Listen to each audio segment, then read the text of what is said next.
सोलापुरात तापमानाचा पारा खाली असला तरी उन्हाची दाहकता कायम आहे। शहरात यंदाच्या हंगामातील सर्वाधिक तापमानाची नोंद शुक्रवारी 2 मे रोजी झाली। या दिवशी पारा 44.7 अंश सेल्सिअस पर्यंत पोहोचला होता। मात्र शनिवारी तापमानात किंचित घट होऊन 42.5 अंशांवर हे तापमान स्थिरावलं।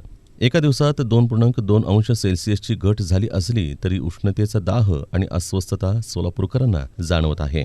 दरम्यान हवामान खात्याच्या अंदाजानुसार रविवारी 4 मे रोजी हवामान कोरडं राहण्याची शक्यता आहे। पुढील 3 दिवस म्हणजेच 5 ते 7 मे दरम्यान सोलापूर परिसरात हलक्या पावसाची शक्यता वर्तवण्यात आली आहे। त्यामुळे या काळात पाऊस पडला तर तापमानात आणखीन घट होऊन वातावरण काहीसं सुखद होण्याची सोलापूरकरांना अपेक्षा आहे। अतिउष्णतेमुळे नागरिकांना घराबाहेर पडणं कठीण झालं आहे। उन्हाच्या झळांनी नागरिक हैराण झाले असून दुपारच्या वेळी रस्त्यांवर शुकशुकाट दिसून येतोय। हवामान खात्यानंही नागरिकांना दुपारी 12 ते 3 या वेळेत घराबाहेर न पडण्याचा आणि पुरेसे पाणी पिण्याचा सल्ला दिला आहे।